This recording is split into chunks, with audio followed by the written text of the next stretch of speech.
Hello students. आज class +1 के unit number 1 physical world and measurements के नेक्स्ट लेक्चर में हमारा टॉपिक है to check the correctness of given formula. जैसा कि मैंने अपने पिछले प्रीवियस लेक्चर्स में आपको बताया था जिसमें हमने डिफरेंट फिजिकल क्वांटिटीज के डायमेंशनल फार्मूला के बारे में बात की थी। तो आज हम यूजेस ऑफ डायमेंशनल एनालिसिस के बारे में डिस्कस कर रहे हैं। To check the correctness of given formula उसकी फर्स्ट यूज है।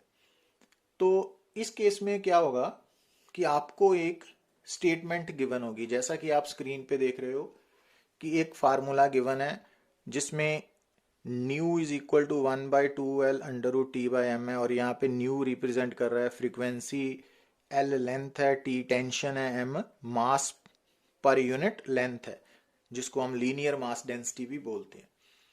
तो अब आपको इस फार्मूला की करेक्टनेस चेक करनी है। तो करेक्टनेस चेक करने के लिए आप क्या करोगे? सबसे पहले गिवन इक्वेशन की जो लेफ्ट हैंड साइड है उसकी डायमेंशंस लिखोगे। अब क्योंकि लेफ्ट हैंड साइड में जो इक्वेशन है वो है फ्रीक्वेंसी, न्यू सिंबल है उसका, तो फ्रीक्वेंसी की डायमेंशनल फार्मूला आपको याद रखना पड़ेगा जैसा कि मैंने पहले बताया। तो वो होता है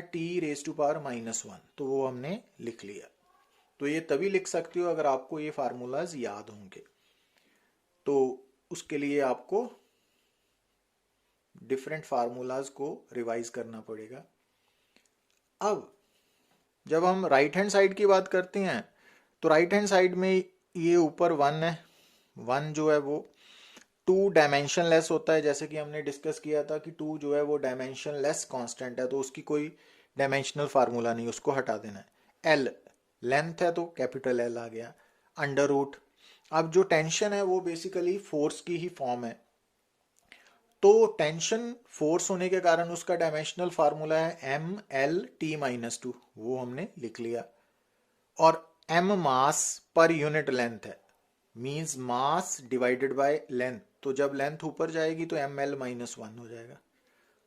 तो ये मैं तभी लिख पाया क्योंकि मुझे ये फार्मूलाज याद हैं, तो आपको भी याद करने पड़ेंगे।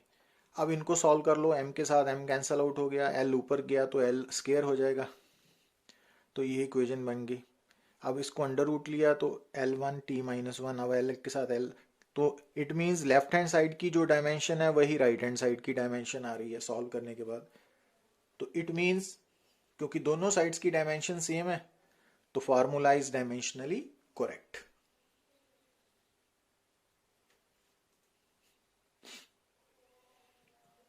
अब जैसे ये नया न्यूमेरिकल है, the rate of flow of liquid flowing through a pipe of radius small r and pressure gradient P/L is given by Pausli's equation V is equal to this one. Check the dimensional correctness. Again, तो हमको ये equation given है जो मैंने circle किया, red circle है ना। अब इसमें लेफ्ट हैंड साइड V क्या है? Rate of flow. अब आपको मालूम होना चाहिए कि जो रेट ऑफ फ्लो मींस है वॉल्यूम पर सेकेंड, तो वॉल्यूम है L3, time per unit time भी बोल सकते हो, तो टाइम है T, वॉल्यूम ओवर टाइम, तो L3T-1 लेफ्ट हैंड साइड का डायमेंशनल फार्मूला आ गया। अब राइट हैंड साइड में जो पाई है ये भी डायमेंशन लेस कांस्टेंट है, 8 भी डायमेंशन लेस कांस्टेंट है, तो ये नहीं लिखना। अब P प्रेशर है, तो प्रेशर का डायमेंशनल फार्मूला आपको याद होना चाहिए, ML-1T-2। जो R रेडियस है वो L है, उसकी पावर 4 है, इसके अकॉर्डिंगली जो ईटा है वो कॉफिशेंट ऑफ विस्कोसिटी है, ये याद रखना पड़ेगा आपको। यहाँ पे ईटा मींस कॉफिशेंट ऑफ विस्कोसिटी, उसका सिंबल ईटा है और उसका डायमेंशनल फार्मूला होता है ML-1T-1। तो इनिशियली ये फार्मूलाज आपको याद रखने पड़ेंगे, और जो L है वो लेंथ है। तो अब इसको अगर आप सॉल्व करो तो लेफ्ट हैंड साइड और राइट हैंड साइड का डायमेंशनल फार्मूला बराबर आ गया, तो इट मींस ये फार्मूला डायमेंशनली करेक्ट है। तो आप यहाँ पे क्या नोट कर रहे हो कि टू चेक द करेक्टनेस में आपको एक फार्मूला गिवन होगा, तो आपने लेफ्ट हैंड साइड और राइट हैंड साइड की डायमेंशनल फार्मूला सब्स्टिट्यूट करने के बाद उनको सॉल्व करने के बाद देखना है कि वो इक्वल आ रहे हैं कि नहीं। तो इसको करने के लिए आपको डिफरेंट क्वांटिटीज के फार्मूलाज याद रखने पड़ेंगे, दैट इज मस्ट। अब जैसे न्यूमेरिकल नंबर 3 है, to check the correctness of relation this one. अब इस रिलेशन में एच हाइट है, सिग्मा सरफेस टेंशन है, cos theta, r square radius है, डी डेंसिटी है, G acceleration due to gravity है। अब dimensions on left hand side क्या है, एच हाइट, तो height is equal to length. तो अब जब आप राइट हैंड साइड की तरफ जाओगे तो टू डायमेंशन लेस कांस्टेंट है, तो उसको हमने हटा देना है सच। अब सिग्मा क्या है, सरफेस टेंशन। अब सरफेस टेंशन होता है फोर्स ओवर लेंथ, तो एम टी माइनस टू। जो कॉस थीटा है, cos theta, sine theta, tan theta, cot theta, second को सीकेंड, ये सब जो है डायमेंशन लेस वेरिएबल्स हैं, तो इनका फार्मूला m0 l0 t0 है। अब r रेडियस है तो l, बट r स्क्वेयर लिखा होने के कारण l स्क्वेयर बन गया।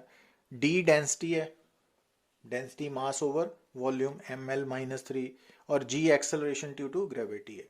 अब यहाँ पे एक बात नोट करनी है, जैसा कि पिछले न्यूमेरिकल में देखा आपने, एक टर्म थी टेंशन, वो है फोर्स के इक्वल, और यहाँ सिग्मा है सरफेस टेंशन, वो फोर्स पर यूनिट लेंथ है। तो tension and surface tension, these are two different physical quantities, तो इनको डिस्टिंग्विश करके चलना है आपने। तो जब हमने ये फार्मूला सब्स्टिट्यूट कर दिए तो सॉल्व किया, तो आपने क्या देखा कि लेफ्ट हैंड साइड का फार्मूला डायमेंशनल एल आ रहा है, जबकि right hand side dimensionless बन रही है। तो both sides are not equal, तो it means formula is incorrect.